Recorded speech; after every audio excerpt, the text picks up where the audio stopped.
صلی علی رسول الکریم۔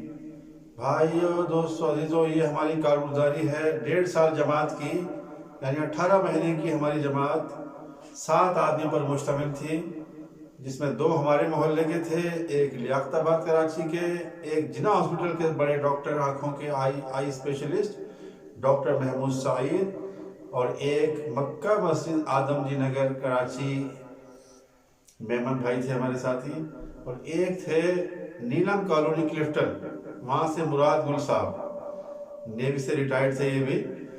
تو یہ 7 آدمی پر مشتمل ہماری جماعت تھی، جس کی کارگزاری ہم بیان کر رہے ہیں، اور یہ پارٹ نمبر 5 ہے۔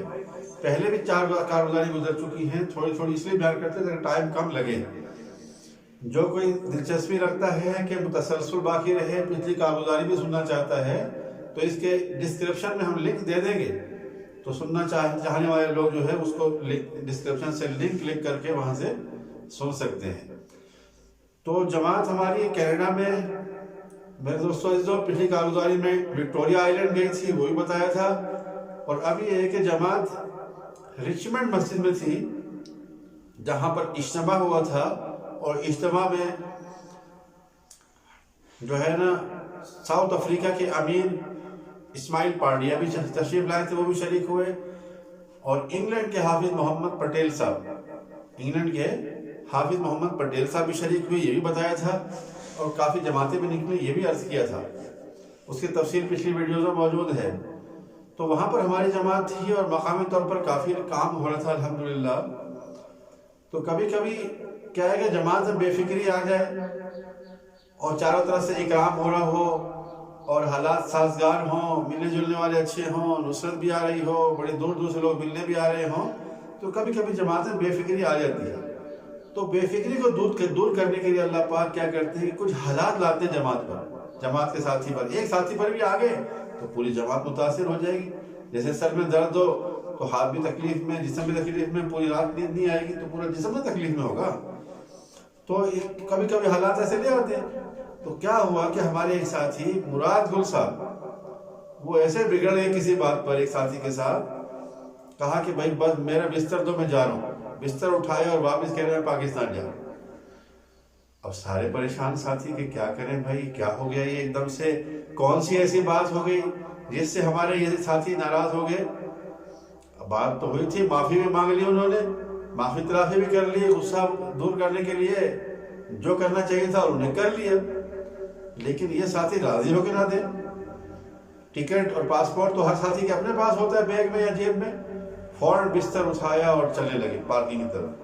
اب ہم سب بیٹھ گئے، کیا کریں۔ تو مشورہ یہ ہوا کہ پہلے جانے دو اس کو۔ سب فکر میں لگ گئے، ذکر میں لگ گئے۔ کسی ساتھی کو کہا یہاں ذکر کر لو، دعا کرو، نفل پڑھو جلدی سے۔ ایک ساتھی کو کالے میں بٹھا دیا کہ اللہ سے دعا مانگو۔ کہا کہ ان کو بستر اٹھا کے جانے دو۔ جب بستر اٹھا کے چل دیے ہیں تھوڑا دور آگے باہر تک، تو پھر ہمارے ساتھی گئے کہ بھائی دیکھو مراد گل صاحب واپس آ جائیے، اب اس نے معافی مانگ لی ہے، غلطی ہو گئی، کوئی بات نہیں ہے، تو اب آپ ناراض ہو کر کیوں جانا چاہتے ہیں؟ تو جیسے یہ ساتھی نے کہا تو مراد گل صاحب رک گئے۔ اس ساتھی نے پیچھے سے بستر ان کا اٹھایا واپس اور ہاتھ سے پکڑ کے مسجد میں لے آئے۔ تو پھر سارے ساتھی بیٹھے اور گلے لگ کے ان سے روئے اور پھر دوبارہ معافی مانگی۔ تو گویا جماعت ایک دم فکر مند ہو گئی اور سوچنے لگے کیا غلطی ہم سے ہو گئی ہے، اور کیا ایسا عمل چھوٹ گیا ہے ہم میں سے کسی ساتھی کا کہ جس سے اللہ کی طرف سے یہ امتحان آ گیا۔ تو ایسا ہوتا رہتا ہے، جب لمبی جماعتوں میں آدمی نکلتا ہے تو جو ہے ہر وقت اللہ کے توکل پر چل رہا ہوتا ہے، غیر ملکوں میں ہے، غیر مقام پر ہے، اور تو وہاں پر جو ہے تو حالات آ جاتے ہیں جب بے فکری ہوتی ہے۔ تو جماعت کو اللہ کی طرف متوجہ کرنے کے لیے، بے فکر مند کرنے کے لیے اللہ ایسے حالات لاتے رہتے ہیں۔ بارہا تجربہ ہوتا ہے، آگے بھی کارگزاری آئیں گی تو ایسے معاملات آ جاتے ہیں کہ انسان حیران ہوتا ہے کیسے ٹھیک ہو گئے۔ یعنی بہت بڑے معاملات ایسے ہو جاتے ہیں، غلطیاں ہو جاتی ہیں، لیکن پھر وہ کیسے ٹھیک ہوتے ہیں، اللہ کی کیسے مدد آتی ہے، جماعت والے کون سا عمل کرتے ہیں، اس عمل کی کیسی برکات ظاہر ہوتی ہے کہ فرمائے ایمان بنانا ہو تو نکل کر بنو۔ اگر ایمان بنانا ہے تو اللہ کے راستے میں گھر چھوڑ کر نکلو، پھر ایمان بنتا ہے۔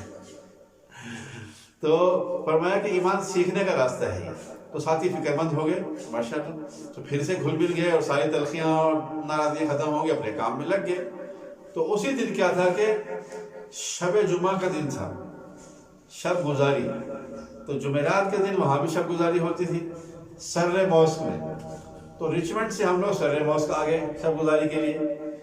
تو سرے سے قریب ہی امریکہ کی ایک اسٹیٹ لگتی ہے سیاٹل. امریکہ کی ایک ریاست ہے، ایک اسٹیٹ ہے سیاٹل. اس سیاٹل بالکل جو ہے نا وینکوور سے جڑی ہوئی ہے، اور وینکوور سے بھی کیا سرے جو جگہ ہے اس سے جڑی ہوئی ہے قریب. تو وہاں کے جو لوگ شب گزاری میں شرکت کرنا چاہتے ہیں وہ حضرات یہاں آ جاتے تھے سیاٹل مرکز میں، سیاٹل سے یہاں آ جاتے تھے سرے مسجد میں. تو ہم بھی سرے مسجد میں گئے اور وہاں سے بھی ایک جماعت 10-15 آدمیوں کی وہاں سے شب گزاری میں شرکت کے لیے آ گئی. اس میں جو ہے وہ پاکستانی ساتھی بھی تھے، انڈین ساتھی بھی تھے، اور نیو مسلم امریکن بھی تھے. اور اس میں ایک بہت بھاری بھرکم ایسا بالکل پہلوان کی طرح امریکن تھا، دیو جیسی اس کی حیت تھی، وہ بھی تھا. اب شب جمعہ کے اعمال ہوئے، عصر کا بیان ہوا، مغرب کا بیان ہوا، تشکیل ہوئی. کھانا کھانے کے بعد جب سونے کا وقت آیا تو ہماری جماعت چونکہ بیرون کی جماعت تھی تو ہمیں اس مسجد کے اوپر حصے میں سلایا. اس حصے میں پھر کوئی نہیں سویا، صرف ہماری جماعت 7 آدمیوں کی وہاں سوئی، اور باقی ساتھی جو مقامی تھے یا سیاٹل سے آئے ہوئے تھے امریکہ سے، وہ سب نیچے کی منزل میں انہوں نے بستر بچھا لیا، آرام کرنے لگے. اب ہمارا معمول تھا کہ ہمارے ساتھی جو ہے وہ تسبیحات وغیرہ مکمل کر کے رات کو جو باقی اعمال تھے سونے سے پہلے وہ سوتے کر لیتے تھے، پھر سو جاتے تھے. تو ہمارے ساتھ ایک ساتھی تھے جس کا میں نے بتایا محمد یوسف میمن، مکہ مسجد اعظم جی نگر کے، کراچی کے. وہی ماشاءاللہ خوب بھاری بھرکم آدمی، اور بھاری بھرکم آدمی جو ہوتے ہیں وہ خراٹے بہت آتے ہیں، پھر بڑے زوردار خراٹے لیتے ہیں، دائیں بائیں سونے والے خوب محظوظ ہوتے ہیں. ہم بھی 1.5 سال خوب محظوظ ہوئے، کیونکہ ایک ہی خیمے میں سونا ہوتا تھا، ایک ہی مسجد میں ایک ہی خیمے میں 1.5 سال ایک ساتھ رہے ہیں. خوب ان کے خراٹوں سے محظوظ ہوئے. لیکن الحمدللہ دعوت کی برکت سے کوئی نفرت پیدا نہیں ہوتی، کوئی طرح کلامی اس بارے میں نہیں ہوئی، اللہ کا شکر. ہاں ہلکی پھلکی مزہ تو ہوتا رہتا تھا، ہلکا پھلکا مزہ تو چلتا رہتا تھا. تو ہمارے ساتھی سب سو گئے، اور یہ ساتھی یوسف میمن اپنے بستر پر بیٹھ کر تسبیحات پڑھ کے اپنا اعمال پورا کر رہے تھے پڑھتے پڑھتے. اب یہ کیا کرتے تھے، پڑھتے پڑھتے تسبیح ہاتھ میں ہے اور ایسے سو جاتے تھے، خراٹے بھی لیتے تھے، پھر جا کے پھر تسبیح شروع کر دی، پھر نیند آ گئی، ایک خراٹا ہوا، پھر جا کے پھر تسبیح شروع کر دی. اس طرح ان کو بہت دیر لگ جاتی تھی.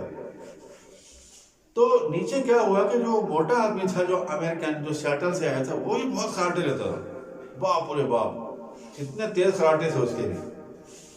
تو جب وہ سویا ہے تو باقی جماعت سے سب ساتھی اٹھ کے بیٹھ گئے بستر پر. اب میں جماعت کے امیر سے کہا نیچے، امیر صاحب دیکھیں نا یہ ایسے خراٹے لے رہا ہے، تو ہم سوئیں گے یا یہ سوئے گا؟ ہم جائیں گے تو یہ سوئے گا، اور یہ سوئے گا تو اگر یہ جاگے گا تو ہم سوئیں گے. اب کیا کیا جائے؟ تو امیر صاحب نے اس کو اٹھایا، بھائی آپ اوپر چلے جائیں، آپ اپنا بستر اٹھائیے، اوپر کی منزل پر چلے جائیں جہاں پاکستانی جماعت ہے، وہاں چلے جائیں، ورنہ آپ کی وجہ سے پورا یہ ہال جو ہے سب جاگ رہے ہوں گے. تو اس کو نیچے سے اوپر بھگا دیا انہوں نے. تو وہ اپنا بستر اٹھا کے ہماری جماعت کے پاس آ کے بستر لگا لیا.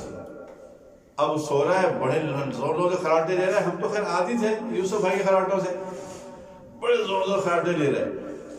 اب یوسف بھائی اپنے بیٹھ کے تسبیح کر رہے ہیں. تسبیح کرتے کرتے جب وہ اپنے بستر پر گر گئے، لیٹ گئے ہیں، ایسے نہیں کہا کہ وہ تسبیح کرتے کرتے گر جاتے تھے بستر میں اور سو جاتے تھے.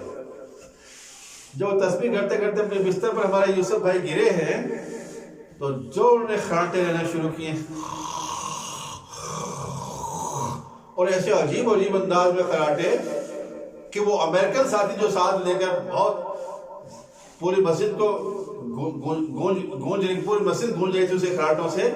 جیسے ہی ہمارے ساتھی نے خراٹے لینا شروع کیے، اس نے دیکھا، oh my God what is دس. وہ بھی اٹھ کے کہنے لگا، یوسف بھائی کو دیکھا، oh my God what is this, this is a human. بستر اٹھایا اپنا گول کر کے بھاگا نیچے وہی جہاں سے آیا تھا بھائی.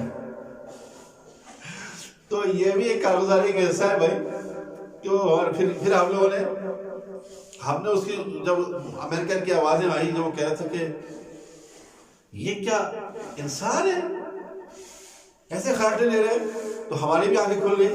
جب بستر اٹھا کے بھاگا ہے تو ہم نے یوسف بھائی کو تھپ تھپایا. یوسف بھائی ویری گڈ تھینک یو, آپ جیت گئے. وہ نیند میں کہہ رہے ہاں کیا ہے, میں کہ بھائی آپ جیت گئے. کیسے جیت گئے؟ کہ وہ امریکن یہاں خراٹے لے رہا تھا, آپ کے خراٹے سن کے وہ بھی بھاگ پڑے گا. تو یہ بھی ایک چھوٹا سا کارگزار کے حصہ ہے تاکہ آپ وجہ سے بیان کر دیا جائے, اس لیے جو ہے یہ بیان کر دیا. ہنسنا منع ہے. اس ویڈیو کو لائک کریں, چینل کو سبسکرائب کریں اور بیل آئیکن کو ضرور دبائیں.